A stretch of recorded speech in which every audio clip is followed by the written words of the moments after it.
આપણા સૌના પ્રભારી માર્ગદર્શક આદરણીય મુકુલ વાસનિકજી આપણી વચ્ચે ઉપસ્થિત છે. ગુજરાત પ્રદેશ કોંગ્રેસ સમિતિના અધ્યક્ષ, રાજ્યસભાના સાંસદ, આપણા સૌના માર્ગદર્શક આદરણીય શક્તિસિંહજી ગોહિલ જ્યારે આપણી સૌની વચ્ચે ઉપસ્થિત છે, ત્યારે હું શક્તિસિંહજીને વિનંતી કરું કે આવો અને આજના કાર્યક્રમમાં ગુજરાત કોંગ્રેસના તમામ બબ્બર શેર જેમને રાહુલ ગાંધીજીએ કીધા છે, આ તમામ બબ્બર શેરનું સ્વાગત કરો અને સ્વાગત પ્રવચન કરો. સૌ પ્રથમ હું શક્તિસિંહજીને વિનંતી કરું છું કે આદરણીય રાહુલ ગાંધીજીનું જે શિવજીની વાત છે એ શિવજીની મૂર્તિ દ્વારા રાહુલ ગાંધીજીનું શિવજીની મૂર્તિ અને સૂતરની આંટી દ્વારા સ્વાગત કરે. તમામ મિત્રોની વિનંતી કે પોતાના સ્થાન ઉપર જ્યાં ઉભા હોય ત્યાં તાત્કાલિક બેસી જાય. રાહુલ ગાંધીજીનું આદરણીય પ્રમુખ શ્રી શક્તિસિંહજી ગોહિલ મોમેન્ટો દ્વારા સ્વાગત કરી રહ્યા છે. ત્યારબાદ વિપક્ષના નેતા અમિતભાઈ ચાવડાને વિનંતી કરું કે તેઓ શાલ અને સૂતરની આંટી દ્વારા આપણા સૌના નેતા આદરણીય રાહુલ ગાંધીજીનું સ્વાગત કરે. ત્યારબાદ વિધાનસભા કોંગ્રેસ પક્ષના નેતા શૈલેષભાઈ પરમાર મોમેન્ટો દ્વારા રાહુલ ગાંધીજીનું સ્વાગત કરશે અને અમદાવાદ શહેર કોંગ્રેસ સમિતિના અધ્યક્ષ હિંમતસિંહ પટેલ પણ સૂતરની આંટી દ્વારા રાહુલ ગાંધીજીનું સ્વાગત કરશે.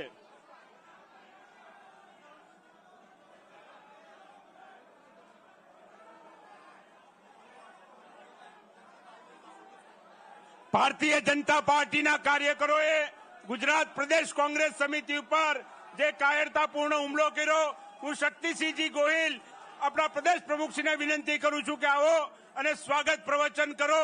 શૈલેષભાઈ પરમાર દ્વારા શિવ હિ સત્ય એના મોમેન્ટો દ્વારા રાહુલ ગાંધીજીનું સ્વાગત કરવામાં આવી રહ્યું છે. આ ગુજરાતની ગાંધી અને સરદારની ભૂમિ ઉપર રાહુલજીનું સ્વાગત છે. હું વિનંતી કરું આપણા પ્રદેશ પ્રમુખ શ્રી શક્તિસિંહજી ગોહિલને કે જેમણે તાકાતપૂર્વક ભારતીય જનતા પાર્ટીની આ સરકાર અને પોલીસને ફરજ પાડી કે કોંગ્રેસ પક્ષની પણ એફઆઈઆર લેવી પડે. કોંગ્રેસ પક્ષના કાર્યકરો ઉપર જે અમાનવીય અત્યાચાર કરવામાં આવતો હતો તેની સામે તાકાતથી બોલવાવાળા આપણા પ્રદેશ પ્રમુખ શ્રી શક્તિસિંહ ગોહિલને હું વિનંતી કરું કે આવો અને રાહુલજીનું આ ગુજરાત પ્રદેશ કોંગ્રેસ સમિતિ ખાતે સ્વાગત કરો. એક વખત જરા જોરદાર મારા સાથે થઈ જાય. રાહુલ ગાંધી. અરે બબ્બર શેર કહે છે આપણને રાહુલ ગાંધીજી, તો આપણો અવાજ તો જોરદાર જોઈએ ને. રાહુલ ગાંધી. રાહુલ ગાંધી. હું પ્રદેશ કોંગ્રેસ સમિતિ વતી કોંગ્રેસ પક્ષના આ પરિવારના એક એક સભ્યશ્રીઓ વતી જનનાયક આપણા નેતા શ્રી રાહુલ ગાંધીજીનું આ એ ભૂમિ જે મહાત્મા ગાંધીજી, સરદાર વલ્લભભાઈ પટેલની જન્મભૂમિ અને જ્યાં જ્યોતિર્લિંગ આવેલું છે એવી આ ગુજરાતની ભૂમિ પર એક સાચા શિવભક્ત જનનાયક રાહુલ ગાંધીજીનું હૃદયપૂર્વક સ્વાગત કરું છું. આપણે સાંભળી હતી સ્પીચ, જરા હાથ ઊંચો કરો તો પાર્લામેન્ટમાં. કોણે કોણે આખી સ્પીચ સાંભળી હતી? હાથ ઊંચો કરે જરા. આ સ્પીચ તમે સાંભળી, આ આખી સ્પીચ તમે સાંભળી, એમાં જેને લાગ્યું હોય કે આ સ્પીચના કારણે રાહુલ ગાંધીજીના હિન્દીઓનું ગૌરવ વધ્યું છે એ જરા બોલે કે રાહુલ ગાંધી જિંદાબાદ. આમાં થયું છે શું તમને ખબર છે? રાહુલ ગાંધીજીએ પાર્લામેન્ટમાં ભગવાન શિવ, દેવોના દેવ મહાદેવના દર્શન કરાવી દીધા. શિવ પુરાણને સાચું હિન્દુત્વ સમજાવ્યું એટલે ભાજપિયાના પેટમાં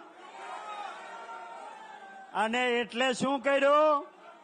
ઓલી નાની વિડીયો કાપી જેમાં શું કહ્યું હતું રાહુલજીએ કે હિન્દુ ક્યારે હિંસક ના હોય. આ તમે પીઠ્ઠું બનીને બેઠેલા હિન્દુઓના ઠેકેદાર બનીને બેઠેલાઓ હિંસા ફેલાવીને હિન્દુને બદનામ કરો છો, કહ્યું હતું ને. भैया माइक की मजा नहीं है, क्या कर रहे हो आप? ત્યારે આપણે સૌએ કોંગ્રેસના કાર્યકર્તાની એ જવાબદારી છે.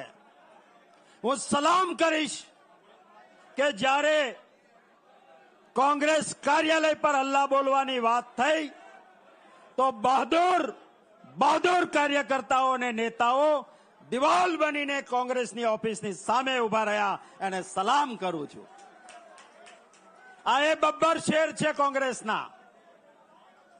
ભાજપવાળા હિંસા કરવા આવ્યા હતા, પણ એમને ખબર નથી કે આ એ વિચારધારા છે જે અંગ્રેજોની લાઠી ગોળીથી નહોતી ડરી, અને આ એ વિચારધારા મહાત્મા ગાંધીની આગેવાનીમાં લડી હતી. આજે આ જ વિચારધારા રાહુલ ગાંધીની આગેવાનીમાં લડી રહી છે. તો ગુજરાતમાં રાહુલ ગાંધીજીએ કહ્યું છે કે ગુજરાતની જનતા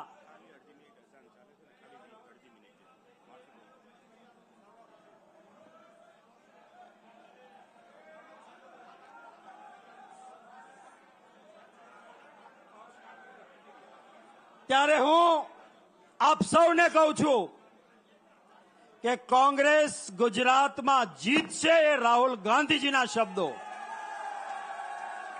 અને આપણા અહંકારથી નહીં, ગુજરાતીઓ આનાથી ગળે આવી ગયા છે એટલે ગુજરાતીઓ કોંગ્રેસને જીતાડશે. રાહુલ ગાંધીજી ન્યાય માટે લડે છે, અને સમગ્ર ગુજરાતમાં જેને જેને અન્યાય થયો છે એ પરિવારો રાહુલ ગાંધીજીને મળવા આવ્યા છે, અને રાહુલ ગાંધીજી એમને મળવાના છે. આ ગુજરાતીઓના આશીર્વાદ આપણને જીતાડશે. જે 5 બબ્બર શેર પોલીસે જેમને પકડ્યા છે, કોર્ટે આજે પણ એમની ટીકા કરી કે તમારે જરૂર નહોતી તો વહેલા હું કામ લાવ્યા. એવા પરિવારના, એ જ આપણા બબ્બર શેરના પરિવારના સભ્યોને રાહુલ ગાંધીજી મળવાના છે. એ માટે રાહુલ ગાંધીજીનો આભાર માનું છું. આવા આપણા નેતા છે. વિશેષ તમારી અને રાહુલ ગાંધીજીની વચ્ચે નહીં લેતા, હું રાહુલ ગાંધીજીને જ વિનંતી કરું. એ પહેલા જરા 2 સૂત્રો થઈ જાય. રાહુલ गांधी और जोर से राहुल गांधी. वो राहुल गांधी जी से मैं विनती करूंगा कि आइए और हमें संबोधित कीजिए.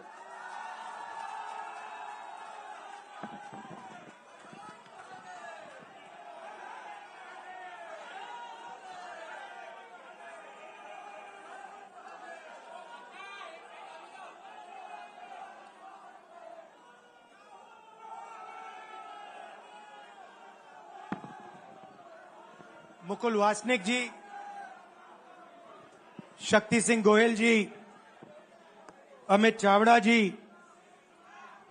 दीपक बाबरिया जी, शैलेश परमार जी, जगदीश ठाकुर जी, सिद्धार्थ पटेल जी, अमी याग्निक जी, लालजी देसाई जी, हिम्मत सिंह पटेल जी, जिग्नेश मेवानी जी, इंद्र विजय जी, इमरान खेडावाला जी, ललित भाई, लाला भाई पटेल जी, मतलब हमारे सारे के सारे सीनियर नेता और हमारे प्यारे कार्यकर्ता, बब्बर शेर टाइगर, आप सबका यहां मैं बहुत दिल से स्वागत करता हूं.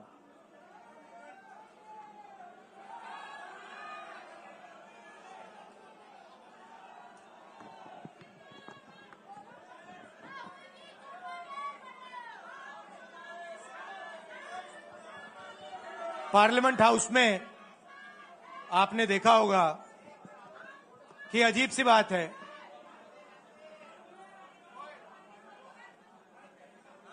बीजेपी की जो पूरी मूवमेंट थी, राम मंदिर की, अयोध्या की मूवमेंट थी. सही बात. शुरुआत अडवाणी जी ने की थी, रथ यात्रा हुई थी, उसमें आपने अडवाणी जी को रथ पे देखा था. कहा जाता है कि नरेंद्र मोदी जी ने उस यात्रा में अडवाणी जी की मदद की थी. इनकी शुरुआत वहां हुई. राइट? ठीक है. रथ यात्रा चली और पार्लियामेंट में मैं सोच रहा था कि उन्होंने राम मंदिर का इनॉग्रेशन किया और राम मंदिर के इनॉग्रेशन में अदानी जी दिख गए, अंबानी जी दिख गए, मगर गरीब व्यक्ति वहां कोई नहीं दिखा। आपने देखा होगा, टीवी पे देखा आपने। अब उसका नतीजा बताता हूं। पार्लियामेंट में मैं यहां बैठता हूं, यहां पे अयोध्या के एमपी बैठते हैं। देखा आपने उनका चेहरा, इंडिया गठबंधन के हैं, है ना। मैंने उनसे पूछा कि भैया आप मुझे एक बात समझाओ, ये बीजेपी ने अपनी पूरी पॉलिटिक्स अयोध्या की पॉलिटिक्स थी। चुनाव के पहले इन्होंने राम मंदिर का इनॉग्रेशन किया, राम भगवान को पॉलिटिसाइज करने की कोशिश की, मीडिया में फैला दिया। मैंने उनसे पूछा भैया एक बात बताओ, ये हुआ क्या कि उन्होंने राम मंदिर का इनॉग्रेशन किया और इंडिया गठबंधन अयोध्या में चुनाव जीत गया, ये हुआ क्या। और मुझे जवाब उन्होंने दिया, मैं ये जवाब आपको देना चाहता हूं। उन्होंने कहा राहुल जी, मुझे पता लग गया था, तकरीबन 6 महीने पहले मुझे पता लग गया था कि मैं अयोध्या से लड़ूंगा, और जिस दिन मुझे पता लगा उस दिन मुझे यह भी मालूम था कि मैं सिर्फ लड़ूंगा नहीं, इंडिया गठबंधन अयोध्या से जीतने जा रहा है। मैंने कहा कि आपको कैसे मालूम? पूरी देश में, मीडिया में, सब जगह राम मंदिर का इनॉग्रेशन हुआ, तो आपको कैसे मालूम? उन्होंने कहा कि राहुल जी, जब मैं अयोध्या में लोगों से बात करता था तो मुझे अयोध्या के लोग सिर्फ 2-3 चीजें कहते थे। पहली बात कहते थे कि अयोध्या में मंदिर बनाने के लिए, क्लीन अप करने के लिए बहुत सारे लोगों से जमीन ली गई, बहुत सारे लोगों की दुकानें, घर तोड़े गए, और आज तक जिन लोगों के घर छीने गए, तोड़े गए, दुकानें तोड़ी गई, आज तक उनको नरेंद्र मोदी जी ने कॉम्पनसेशन नहीं दिया। पहली बात, जहां भी वो जाता था लोग उनसे कहते थे हमारी जमीन छीनी गई, सरकार ने हमें मुआवजा नहीं दिया। दूसरी बात, अयोध्या का इंटरनेशनल एयरपोर्ट बना, बड़ा एयरपोर्ट, जमीन किसकी गई?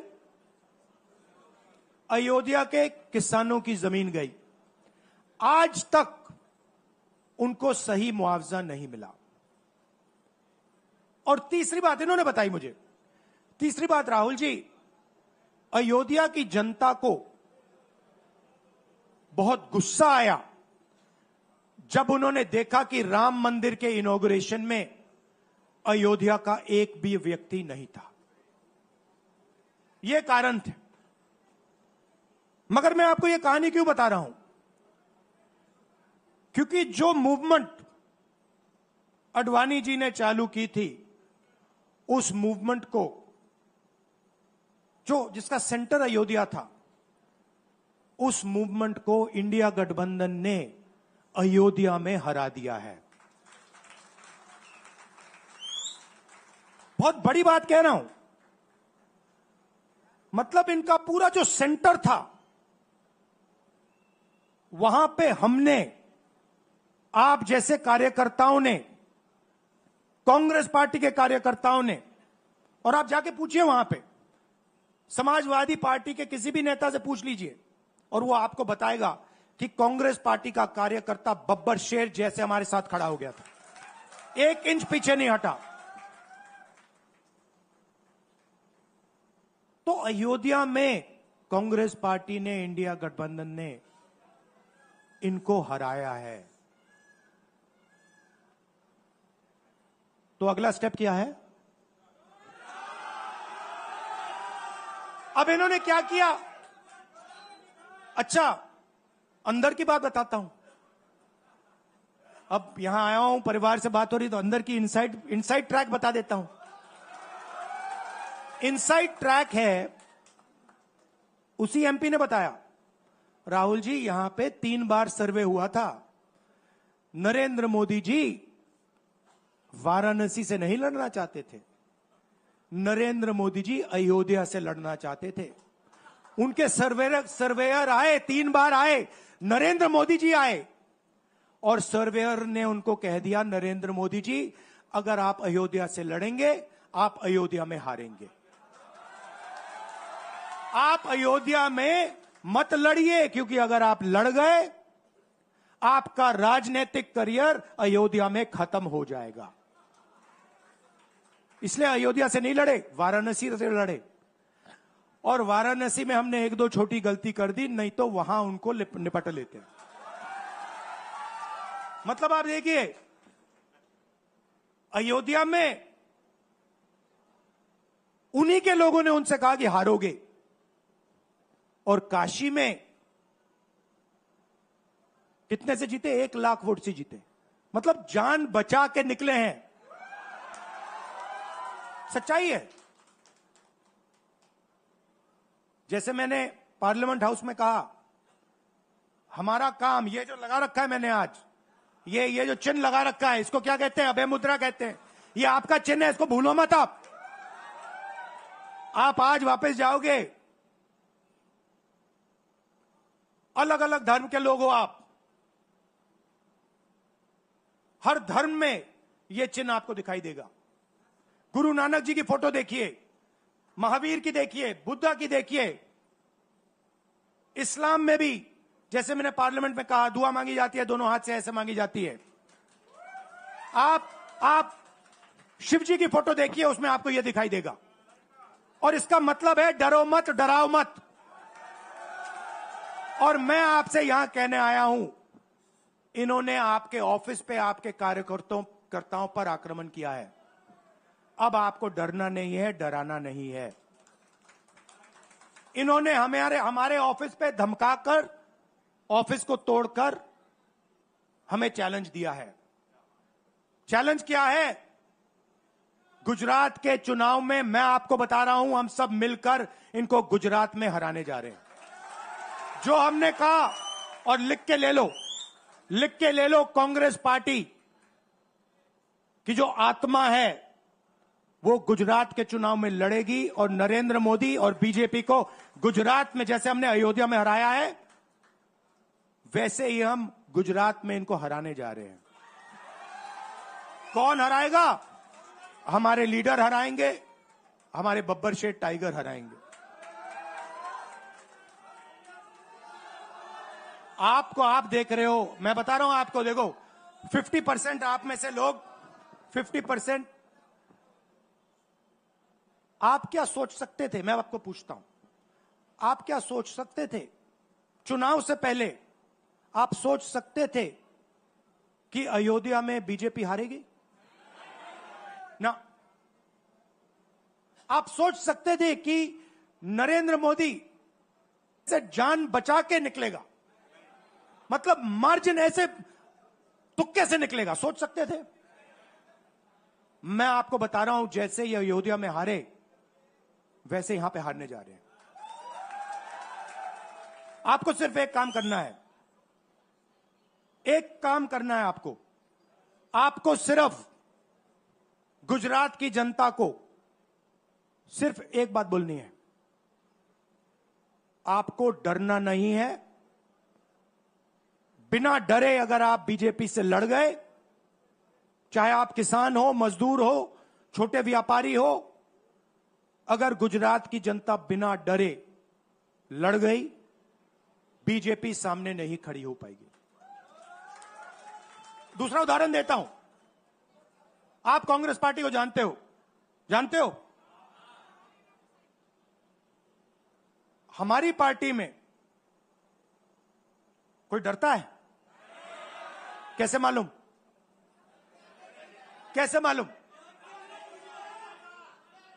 हमारी पार्टी में दिल से बात कर देते हैं।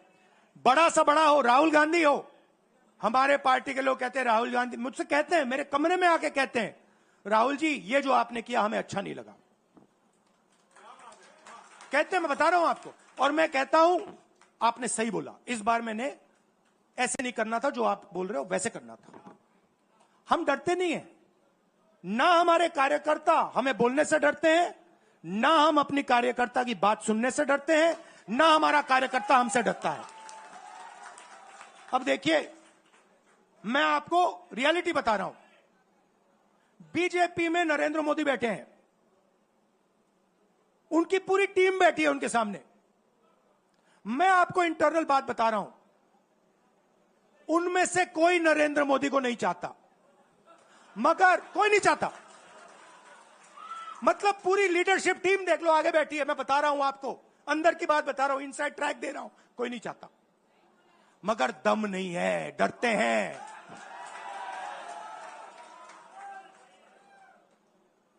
अगर नरेंद्र मोदी जैसा लीडर कांग्रेस पार्टी में होता, पूरी कांग्रेस पार्टी खड़े हो जाती, कहती है नहीं हम डरते नहीं है, हटो यहां से।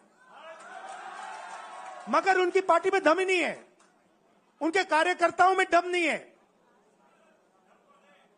आप देखो ना, एक आदमी खड़ा है वहां पे, सबकी हवा निकल गई, मतलब कार्यकर्ताओं की हवा निकल गई, आरएसएस की हवा निकल गई, सारे लीडर्स की हवा निकल गई। सच बोल रहा हूं ना। और हमारे मतलब छोटा सा कार्यकर्ता होता है, टाइगर होता है, आता है कांग्रेस प्रेसिडेंट के सामने, आता है राहुल गांधी के सामने, आता है, कहता है भैया मेरे दिल में ये बात है, आपको ना लगे मैं तो बोल रहा हूं। तो ये है कांग्रेस पार्टी। अंग्रेजों के साथ ये खड़े हो गए थे सारे के सारे आरएसएस वाले। हम लड़े थे, हमने कहा, देश से हमने कहा था डरो मत, डराओ मत, हमने कहा था। बीजेपी के लोगों ने हाथ जोड़ के कहा था भैया डर गए हम, जो करना है कर लो।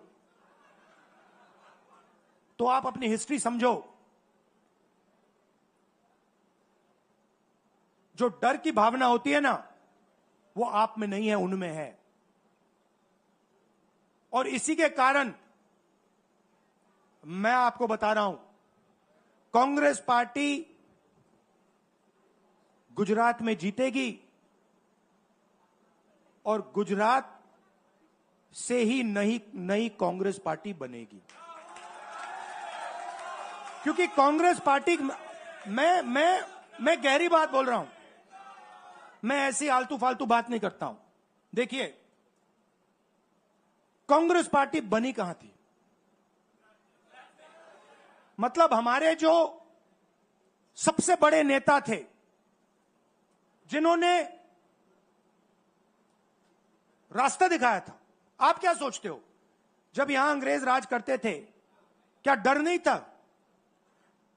गुजरात के व्यक्ति ने कहा था, महात्मा गांधी ने देश को कहा कि देखो डरो मत, डराओ मत। और आग गुजरात से शुरू हुई थी। और आज अगर कांग्रेस पार्टी है तो वो पार्टी, वो भावना, वो सोच गुजरात से शुरू हुई थी। इसीलिए जब इन्होंने हमारा ऑफिस तोड़ा, मैंने सोचा भैया मौका मिल गया, अब हम इनको सबक सिखाएंगे। जैसे इन्होंने हमारा ऑफिस तोड़ा, वैसे ही हम उनकी सरकार को तोड़ने जा रहे हैं। अच्छा, अब मैंने डरो मत की बात करी, मगर एक शिकायत भी है। ये भी नहीं है कि कांग्रेस पार्टी गुजरात में कमियां नहीं है, ये कहना पड़ेगा।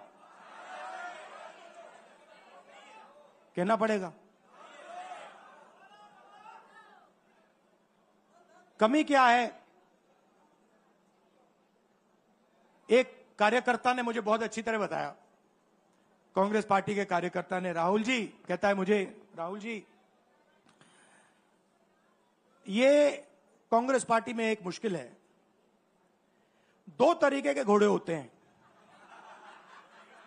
एक रेस का घोड़ा होता है, दूसरा शादी का घोड़ा होता है।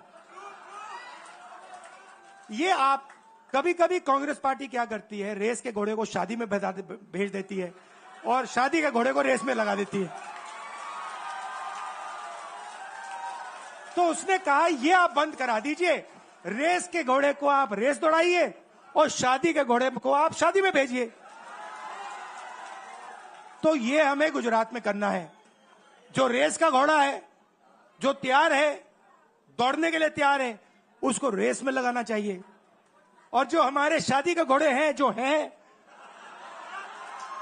वो हैं, उनको हमें शादी में बारात में नचा देना चाहिए। तो अब मेरा कहना है कि यह काम सीरियसली करना है। हम पिछले चुनाव में, आप भी जानते हो, मैं भी जानता हूं कि हम बीजेपी से पिछले चुनाव में नहीं लड़े थे, ठीक से नहीं लड़े थे। उससे पहले चुनाव में 2017 में हम 3 महीने कह लो, 4 महीने कह लो, 4 महीने 3 महीने हम लड़े और नतीजा आपने देखा। आपने देखा, गुजरात के सीनियर नेताओं ने मुझे बस में कहा, मैं बता रहा हूं आपको इनसाइड ट्रैक, मुझे बस में कहा कि राहुल जी, गुजरात में हमें 40 सीटें मिलेंगी। मैंने उनसे कहा 40 नहीं, हम चुनाव जीतने जा रहे हैं। और 16 सीट से हम चुनाव हारे।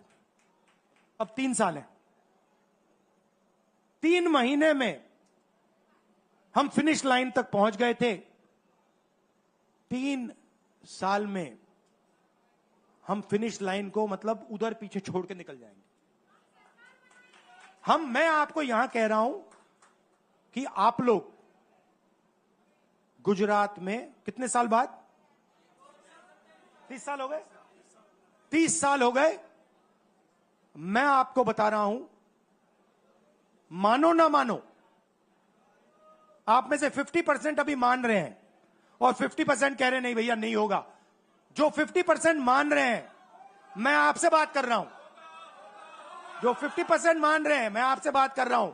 आप लड़ जाओ और ये बाकी 50% बैठे हैं, उनकी माइंड बदल दो, नैया पार हो जाएगी, सरकार बन जाएगी। और मैं आपसे कहना चाहता हूं कि एआईसीसी की टीम, राहुल गांधी, मेरी बहन, सारे के सारे सीनियर लीडर आपके साथ यहां खड़े होंगे, आपके साथ मिलकर इनकी सरकार को तोड़ेंगे। आपने बहुत सहा है, बहुत लाठियां खाई हैं, बहुत अपमान हुआ है आपका, गालियां खाई हैं आपने। अब बहुत हो गया, अब इनको हमें सबक सिखाना है और हम इनको हराने जा रहे हैं। और नफरत से नहीं, मोहब्बत से आप देखना, मोहब्बत से हम इनको हराएंगे। कैसे? क्योंकि नरेंद्र मोदी जी का जो विजन था, वो गुब्बारा जो था वो फट गया है, फटाक से वो फट गया है। आप सोचिए, पार्लियामेंट हाउस में नरेंद्र मोदी वहां बैठे, मैं यहां, और मैंने प्रधानमंत्री जी उनके सामने कहा कि नरेंद्र मोदी जी, आप एक व्यक्ति भी नहीं कह सकता हूं, पता नहीं आप क्या हैं, क्योंकि आपने ही कहा कि मैं नॉन बायोलॉजिकल हूं, मैं बायोलॉजिकल नहीं हूं, और मेरा सीधा डायरेक्ट कनेक्शन है ईश्वर से। अरे भैया, आपका डायरेक्ट कनेक्शन है ईश्वर से, तो अयोध्या कैसे हार गए? कैसे हार गए? तो हमारे प्रधानमंत्री सोचते हैं कि बाकी सब लोग बायोलॉजिकल, गुजरात की जनता बायोलॉजिकल, गांधी जी बायोलॉजिकल, हिंदुस्तान के किसान मजदूर सब लोग बायोलॉजिकल, और Narendra Modi non biological. Speaker sir ने मुझे कहा, ऐसे मत बोलिए, मैंने कहा मैं थोड़ी बोल रहा हूं, ये तो प्रधानमंत्री बोल रहे थे, मैं तो उनकी बात कर रहा हूं। स्पीकर बिल्कुल चुप हो गए। बात तो सही है, बात तो सही है।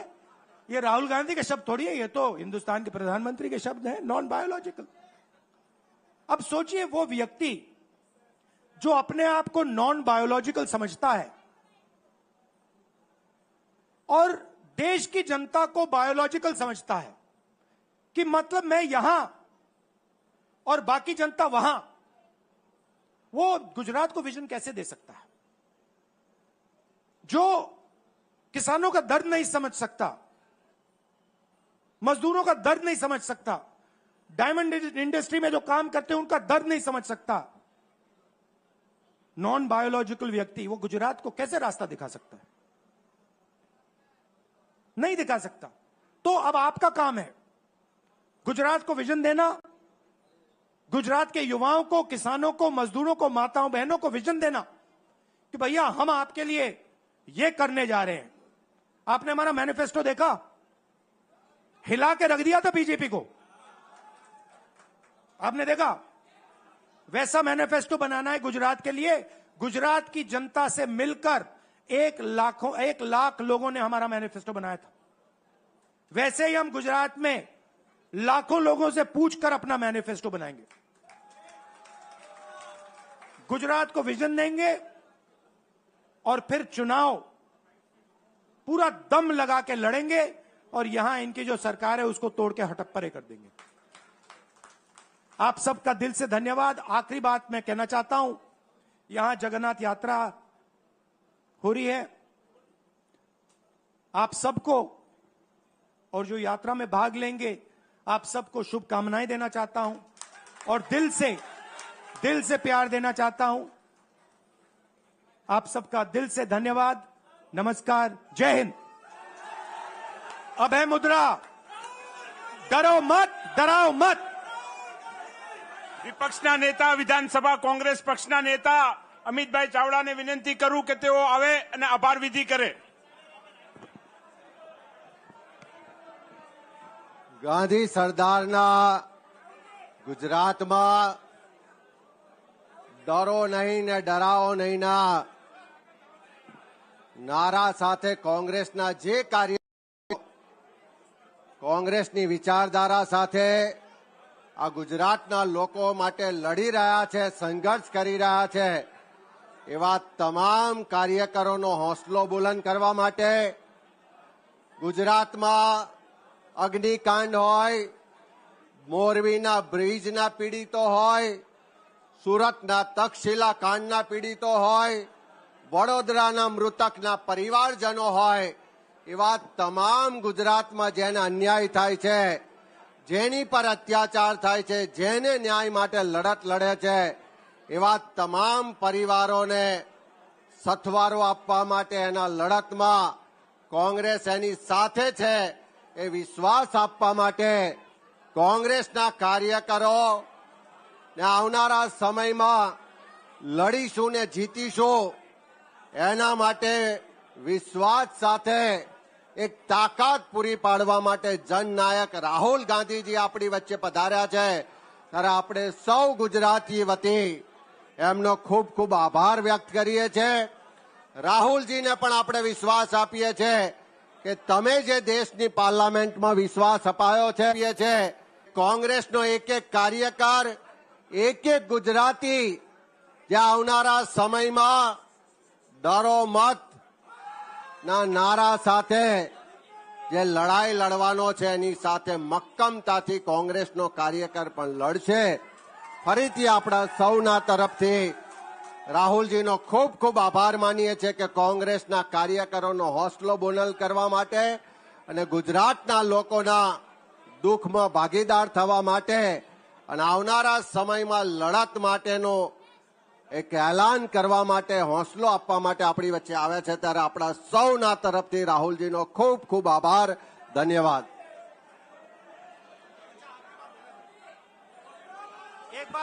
एक बात मैं भूल गया कहना, आने से पहले मैंने अपनी बहन से कहा था कि देखो अगली बार मैं गुजरात जाऊंगा तुम्हें मेरे साथ आना होगा।